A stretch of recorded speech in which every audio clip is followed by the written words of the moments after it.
Assalamualaikum warahmatullahi wabarakatuh. Innal hamdalillahi nahmaduhu wa nasta'inuhu wa nastaghfiruh wa na'udzubillahi min syururi anfusina wa min sayyiati a'malina. May yahdihillahu fala mudhillalah wa may yudlilhu fala hadiyalah.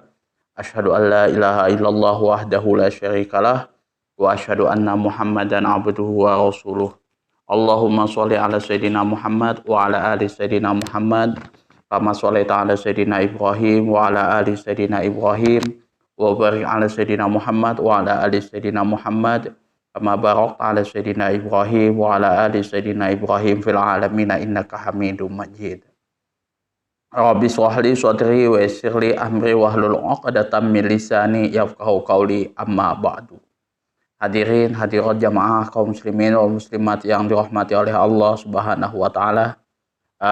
Sebagaimana biasa ya, ini hadis terakhir daripada bab sifat sholat Rasulullah Shallallahu Alaihi Wasallam. Jadi ini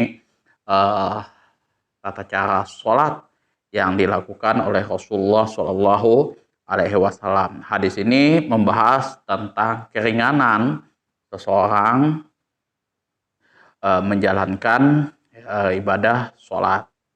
Wa an Jabirin radhiyallahu anhu annan nabiyya sallallahu alaihi wasallam qala limaridin shalla ala wisadatin faroma biha wa qala sholli alal ardi in istata'ta wa illa fa'aumi ima'an waj'al sujudaka ahfadha min ruku'ika.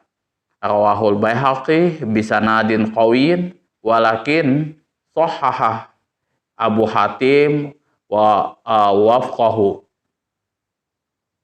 Wa an Jabirin radhiyallahu anhu, dari Jabir radhiyallahu anhu, semoga Allah meridhoi atas beliau, anan nabiyya, sesungguhnya Nabi sallallahu alaihi wasallam, qala limaridin, berkata kepada seorang yang sakit, shalla ala wisadatin, yang mana seseorang tersebut sholat di atas bantalnya, ya kan?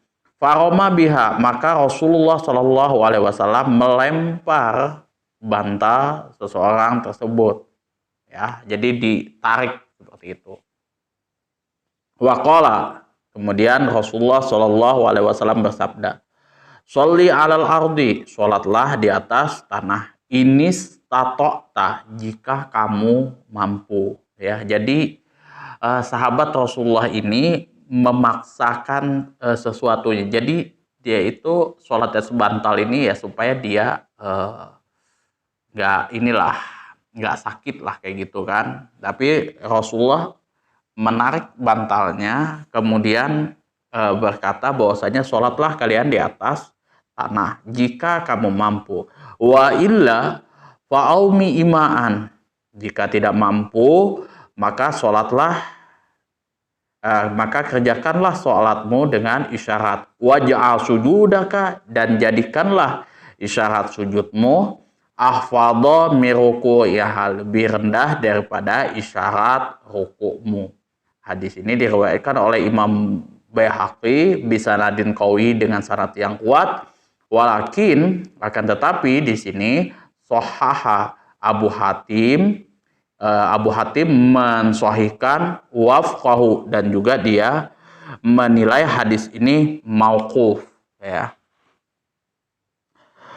Hadis ini makna keseluruhannya adalah Rasulullah Shallallahu Alaihi Wasallam memberikan kemurahan, rukhsah, ya, kepada orang yang sakit untuk melakukan isyarat sebagai ganti sujud ruku apabila seseorang tersebut tidak mampu sujud di atas tanah, ya.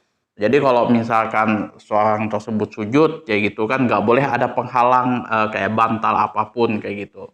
Nah, itu ya. Ini juga sesuai dengan hadis yang sebelumnya nomor 328, ya kan. Kemudian Nabi Shallallahu Alaihi Wasallam memberikan petunjuk kepadanya bahwa ia harus membedakan isyarat untuk ruku dan sujud.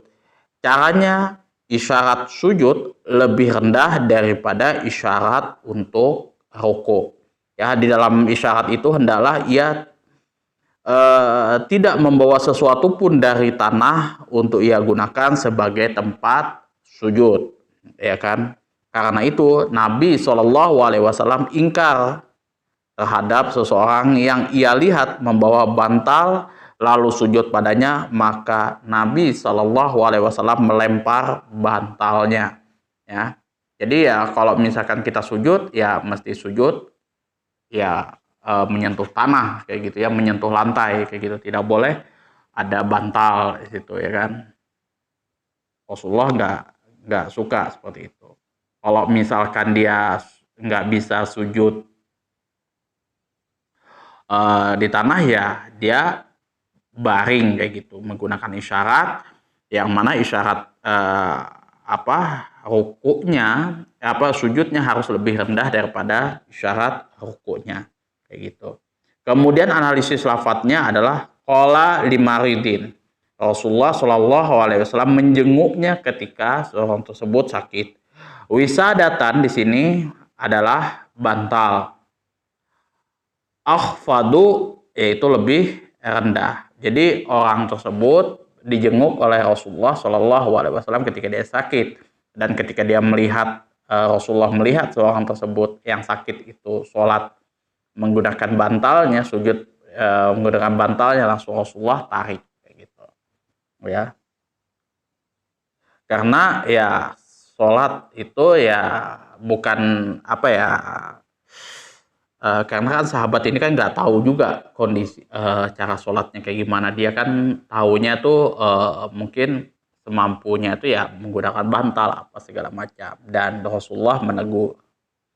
Fikih hadisnya adalah orang yang sakit tidak dibebani membawa sesuatu sebagai tempat sujudnya bila ia tidak mampu sujud di atas tanah. Jadi orang yang sakit itu tidak terbebani ya sesuatu ya kan. Jadi dia pakai bantal kah atau apa yang segala macam itu, kalau misalkan itu tidak ada di dalam Rasulullah SAW, jangan dilakukan. Itu maksudnya tidak sesuai dengan ajaran Rasulullah SAW. Kemudian kesimpulannya, ini kita sudah bahas semua. Hadis yang terangkum dalam bab ini ya, mulai dari hadis pertama sifat sholat sampai yang terakhir ini ya.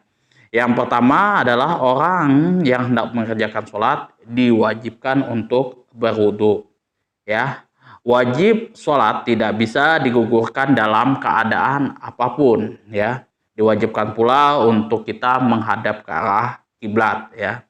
Arah kiblat ini banyak yang terjadi ya, kalau kata cerita orang-orang yang sudah umroh atau haji itu berziarah ke makam Rasulullah kayak gitu kan, pas masuk waktu sholat atau mungkin dia sholat sunnah kayak gitu, bukan menghadap ke kiblat tapi dia menghadap ke ke makamnya Rasulullah Shallallahu Alaihi Wasallam. Itu nggak boleh gitu ya. Kemudian juga kita harus takbiratul ihram, membaca surah Al-Fatihah atau lainnya yang masih belum hafal ya. Kalau yang belum hafal ya cukup dengan membaca Al-Fatihah. Kemudian ruku dengan tumakninah. Nah, dalam ruku dan tumakninah dalam ruku ya, atau ruku dengan tumakninah. I'tidal dengan tumakninah di dalam i'tidal. Takbir intiqal dari salah satu rukun ke rukun yang lain ya, menurut Imam Ahmad. Ini menurut pandangan Imam Ahmad, tetapi menurut jumhur ulama takbir intiqal tersebut hanya sunat. Kemudian sujud dan tumakninah ya, sujud dengan tumakninah di dalam sujud. Kemudian sujud dengan menggunakan 7 anggota sujud ya kan. Habis itu kedua telapak tangan, hidung kalau nggak salah ya. Habis itu jari-jari kaki kayak gitu. Kemudian duduk di antara dua sujud, membaca tasyahud dalam rakaat terakhir dan salam pertama untuk keluar dari sholat. Ya. Yang kedua, penjelasan mengenai cara sujud. Cara sujud sholat orang yang sakit, duduk untuk tasyahud, kemudian kalimat tasyahud, kalimat kunut, kalimat salam untuk keluar dari sholat, dan kalimat istighfar yang terdapat di dalam sunnah Rasulullah Shallallahu Alaihi Wasallam. Zikir-zikir sesudah sholat kemarin kita juga sudah bahas ya, baik itu di dalam kitab Bulughul Maram dan juga kitab Al-Azkar. Kemudian yang ketiga, disyariatkan mengangkat kedua tangan ketika melakukan takbiratul ihram. Ya, cara mengangkat tangan, kemudian cara meletakkan kedua tangan ya pada saat kita berdiri kayak gitu. Kemudian juga membaca Al-Fatihah, doa iftitah, dan meminta perlindungan kepada Allah Subhanahu wa taala dari setan dan semua godaannya sebelum membaca Al-Fatihah. Itu ya. Kemarin kita juga sudah bahas detail itu kan. Kemudian juga di sini membaca amin, membaca suatu surah sesudah Al-Fatihah, membaca surah-surah mufassal yang panjang-panjang dalam sholat subuh dan sholat zuhur, serta membaca surah-surah mufassal yang pertengahan dalam sholat isya dan sholat asar, dan membaca surah-surah mufassal yang pendek-pendek dalam sholat maghrib. Ini juga sudah kita bahas ya kan hadis-hadisnya. Kemudian mengangkat kedua tangan ketika hendak ruku, mengangkat kedua tangan ketika i'tidal, membaca tasbih, tahmid dalam ruku, dan mengangkat kepala dari ruku bagi imam dan orang yang sholat sendirian, ya seperti itu. Kemudian juga di sini membuka jari-jari tangan dalam ruku, menggabungkannya ketika sujud, kemudian meminta dalam sholat, ya berdoa di dalam sholat, kemudian apalagi banyak di sini ya. Perlindungan apa segala macam di situ. Kemudian yang keempat, mengeraskan bacaan dalam sholat maghrib, isya, dan subuh di situ ya. Yang kelima, bacaan dalam sholat zuhur dan asar itu dibaca sir ya, yakni dengan suara perlahan. Kemudian yang keenam, boleh mengeraskan bacaan sebagian ayat dalam sholat sirriyah ya. Bismillahirrahmanirrahim gitu. Kemudian alhamdulillahirobbilalamin. Kemudian ya seperti itulah modelnya. Kemudian apalagi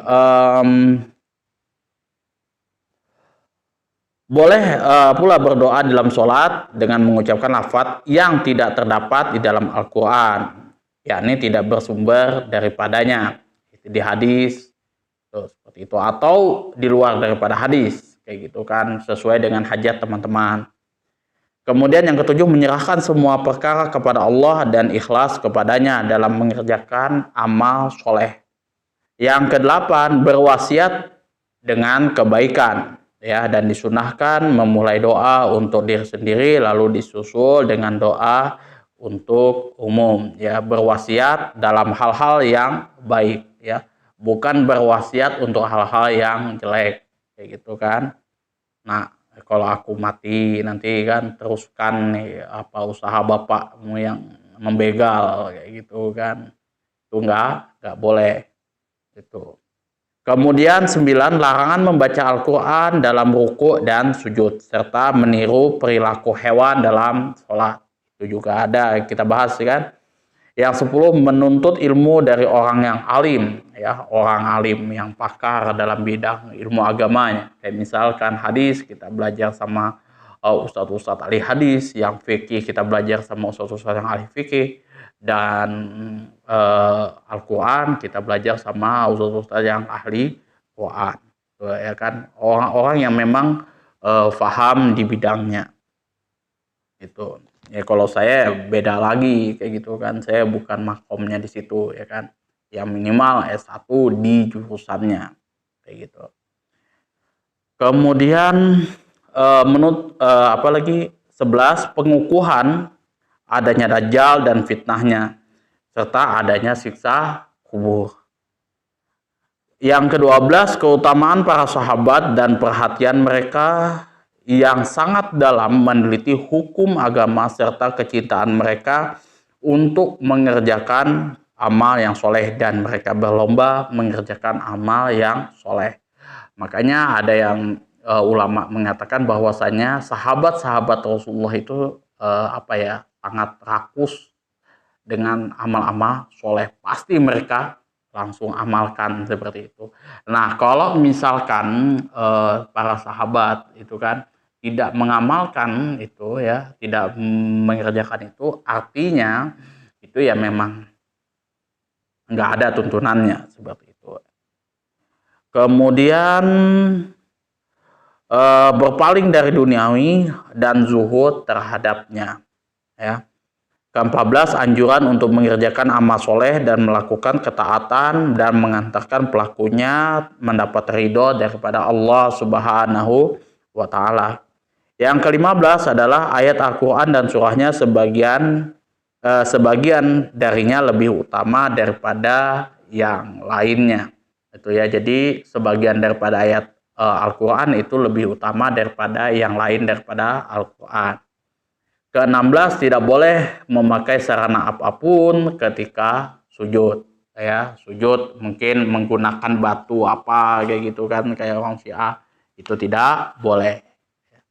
Itu saja ya kesimpulan daripada hadis-hadis yang sudah kita baca, mulai dari sifat sholat Rasulullah Shallallahu Alaihi Wasallam sampai keringanan kita dalam menjalankan sholat. Ya, nanti kita akan bahas lagi hadis nomor 330 ya.